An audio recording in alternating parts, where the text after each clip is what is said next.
Brad Pitt is bringing a rare neurological disorder to the forefront right now. He now says that he's struggling with a condition that makes it very hard for him to remember the faces of other people. That's right. And so how can you get a treatment for that? What is it? We get the answers from Dr. Mark Alberts. He is the chief of neurology at Hartford Hospital. Dr. Alberts, thank you so much for being here. Good evening. So first of all, let's talk about it. What is this and how do you get it?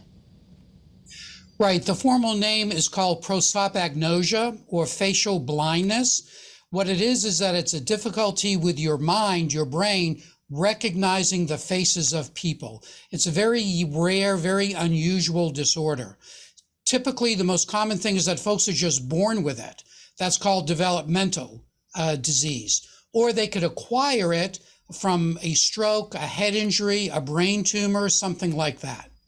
So, doctor, it's a matter of at some point, apparently here in Brad Pitt's case, just suddenly looking at people and not being able to identify who they are, even though you may have known them for a long, long time.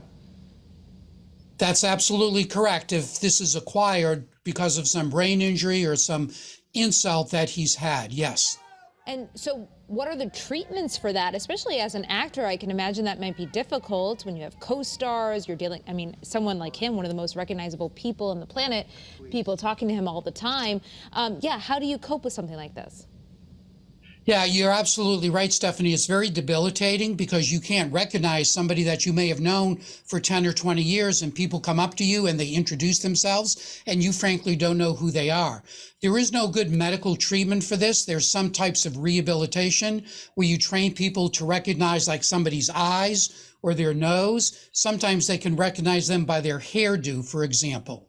But it can be quite challenging. It can lead to depression and anxiety because from a social point of view, it can obviously be very challenging.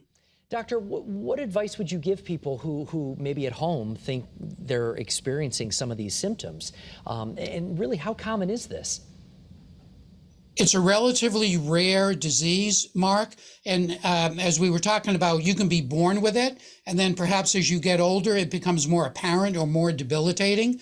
In terms of treatments for it, it's really rehabilitation, trying to train your brain, your mind, to recognize other facial features or other features besides the face. Like, as I said, a hairdo, or maybe how big their nose is, or something like that. And sometimes audio cues based on what you're hearing that can cue you in to the person that you're talking to. Well, I can see why it would be traumatizing for sure, Yeah, no matter what. very confusing too. Doctor, thank you very much for joining us on this Friday night. We appreciate your time.